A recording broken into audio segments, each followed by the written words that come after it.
Hey everybody, welcome back to our Airwave YGK Musicians-in-Residence special episode, recorded here at CFRC 101.9 FM, supported by the City of Kingston and the Kingston Arts Council. Today we are here with Jessica Wolowich, the fifth artist to join us in the Airwave YGK Musicians-in-Residence program, a project offering opportunities for young and emerging musicians and bands to use CFRC's recording studios to develop, rehearse, and produce new original songs. Finally, they are given the opportunity to have a live-to-air performance on the CFRC airwaves.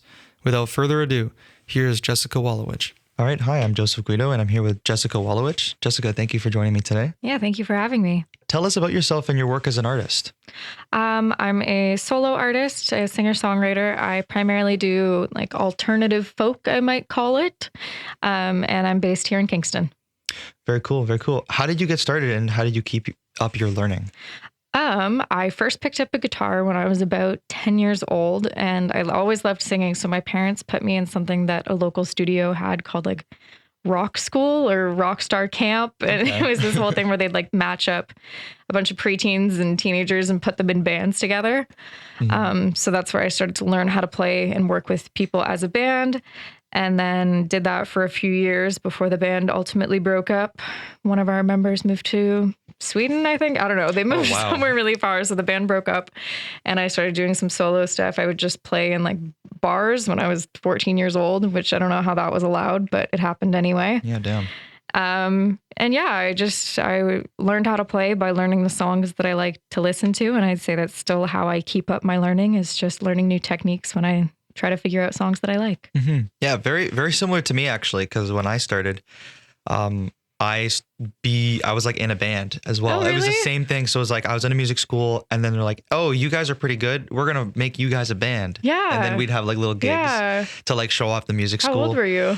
Oh, I was. This is only a few years ago. I was like 17. Yeah, I 16. think they still do that at like the Long and McQuaid in Kingston. Like I think they still have like a youth rock school. Oh, really? Yeah, those schools are so important. Like, Yeah. so many people get their start there. Honestly. And then honestly, that's what made me go into like audio production and all that So stuff. cool. Yeah, because I'm like, I want to make my own music for the band. And then that's when it started. But then I honestly veered more towards the technical side. Interesting. Like audio engineering and stuff. Yeah, I used to sit and watch them work in the studio because we also got to record music with my like youth rock band. Mm-hmm. And when we were talking before this interview about different DAWs, we worked in Cubase, which I haven't seen used anywhere since, but that was what I kind of learned first. Yeah, Cubase is definitely like an ancient one. Yeah. That was like, hey, you can make music on your computer now. Yeah, like exactly. kind of era. Yeah. You know, that's awesome. That's awesome. Did you have a mentor, or did you do it all like by yourself? I'm guessing the school was like, yeah, there was some mentors there for sure. I don't think there's one person that I could name as like a direct mentor, but I've had so much advice from various people along the way. I recorded my first song with the help of Savannah Shea, who's an artist in town, and she has been so lovely, and I've gotten some great advice from her.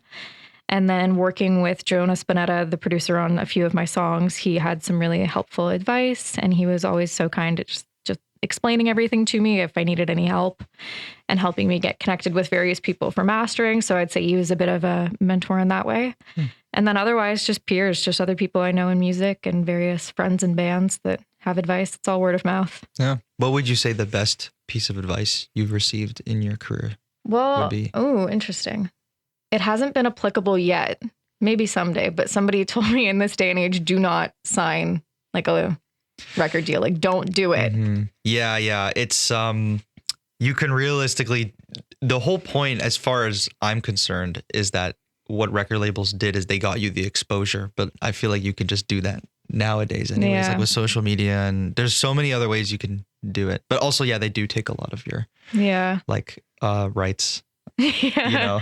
Yeah. So I think that was good advice because they had their reasoning. And then otherwise, getting connected at Musiikii, because I love playing there and I play there about once a month. So that was really fantastic to have somebody get me connected with that. I still have to go to Musiikii because everybody that I've interviewed so far, they've performed at Musiikii and I've never been. Yeah. You've never been like I've never been to Musiikii. Okay, well, you should go in the summer when the patio is open. I think that's the best introduction to Musiikii, if you can. Like, awesome. I think they'll open it in a few weeks. Okay, cool. It's so nice. I'm definitely going to check that out. It's a little like back courtyard, and they've got the big magnolia tree with all the blossoms in May, like April, May-ish. It's beautiful. really? Yeah, Oh my it's gosh. so nice. Well, the summertime is always nice in Canada, getting away from the winter. Yeah, exactly. There's a bigger turnout. Way more people come out to shows. Oh yeah, I'm sure. Also, tell us about the work you put into a performance or recording. Ooh, How would interesting. you prep before like getting on stage or getting a song ready to record? Like, what is your process in that? Yeah. I do most of my writing and practicing. It's all just at home. I'd say a lot of repetition. If it's cover songs that I'm doing at a show, I will listen to them just on loop forever. Like just like listening to like 3 songs on a looped playlist whenever I'm driving anywhere that week, just so that they're completely ingrained. Because I do get a little bit nervous. And by a little bit, I mean a lot. Like I get super nervous getting on stage for certain venues. Somewhere like Musiikii, I'm pretty well acquainted with it and comfortable now. But if I'm somewhere new or somewhere where I know I'm going to be nervous, I'll try to get the songs to the point of being just muscle memory because I've played them so many times. And I think that's the only way that I'm able to get up on stage and be fully comfortable is if I know that they're ingrained in your brain. Yeah. I'm the same way. Like I play piano and I don't know a whole lot of theory, but I have the muscle memory of like the scales kind of in my head. So when I'm playing something, I'll be like, oh, I know this works together, but I don't know why. Are you kind of the same, or are you very like theory based orientated? I'd say I'm more like pattern and shape, less theory. So yeah, and I'll know like how to, if I make a mistake, kind of how to correct it on guitar. I think honestly that is the best way to do it. Because it's all feel at that point. I feel like it's less logical. And there was one show I'll never forget. I like practiced the lick on like the guitar riff, always sitting down. And then I got up for this show and realized I'd never played it standing up. Oh. So that changed my practice at home. Now I kind of try to do it. Even if it's like a mic stand that's off, I'll try to practice playing while singing into a mic stand just so that I know where I'm going to be looking, how I'm going to be standing, and how it's going to feel. That's smart. Yeah, honestly.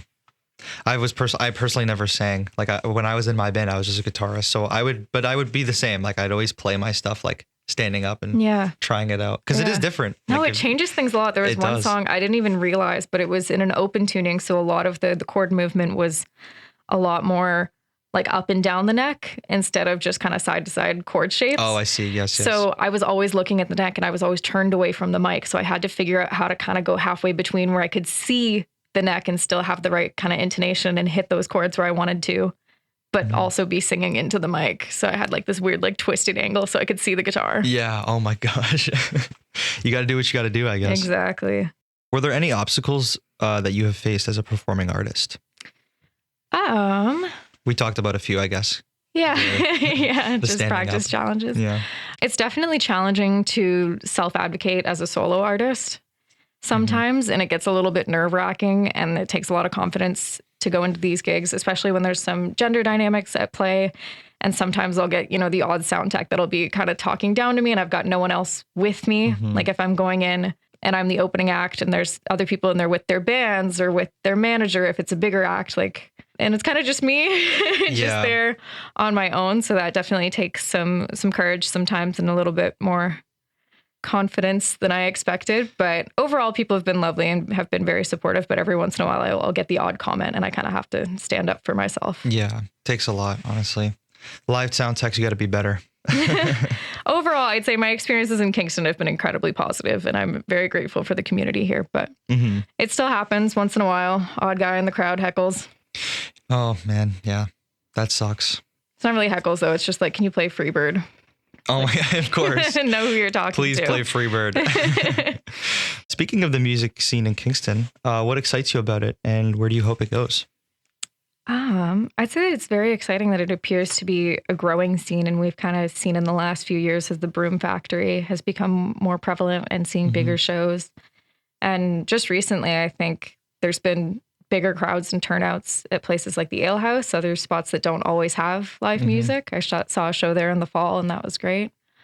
I think that there's a real receptiveness in the community to original music and to people working on their own material, not just performing covers.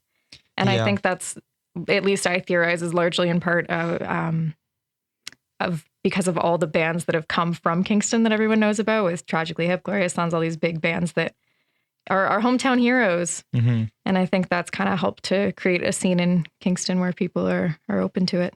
Yeah, 100%. I'm personally tapped in more with like the the Queen's bands and stuff, because I do a lot of their recordings. Right. And like, it's cool to see how many of them are like, oh, we're going to create our own songs and we're going to do this. So it's just cool. It's True. just- No, and I mean, not even to mention the student bands. There's so many new ones that pop up every year. And I think there's becoming, maybe it's just because I'm more involved with it now, but I think there's more of a culture, even at Queen's, for students to go out and see local student bands instead of just going out to the bars every single time. Yeah, exactly. Like, I think about a year ago around this time, Stages started doing, well, I don't know if they're continuing to do it, but I remember there was this one event where there was a band playing at Stages. And it's just like super cool. Yeah, was that the Kings of Queens one? Yeah, the like Kings of Stage Queens. Cella or whatever they called it. Yeah. Yeah, that was a good show. Yeah. And then the Ale House, the show in September as well. I also, this week. It was Ale. Oh, is this week? Or I guess we'll see when this airs, but yeah, true. But yeah, talk about the importance of campus/community radio in supporting artists like yourself. Oh, there's so much I could say about that. It's really, really incredible to have the experience of coming in and doing these interviews and having places to promote my music. And CFRC has been so supportive. Working as an independent artist, obviously budget is going to be pretty tight. So having these ways that we can market and promote without a large investment of money or a marketing team is really important to getting music out there and heard in the community. Yeah, 100%. Talk more about your style of music. What do you think are some challenges in creating your style of music? And maybe what are some things that excite you about creating this kind of music? What drew you to it? I'd say some challenges for me when I'm writing is trying to imagine how I might fill out the song in the studio. Like when I'm writing just me, I can't always picture where drums or pedal steel or other instruments might go. And sometimes the song that I write and I think it'll be really quiet and relaxed, that ends up being one of the bigger quote unquote hits. I mean, it's still pretty relaxed stuff, but you know what I mean?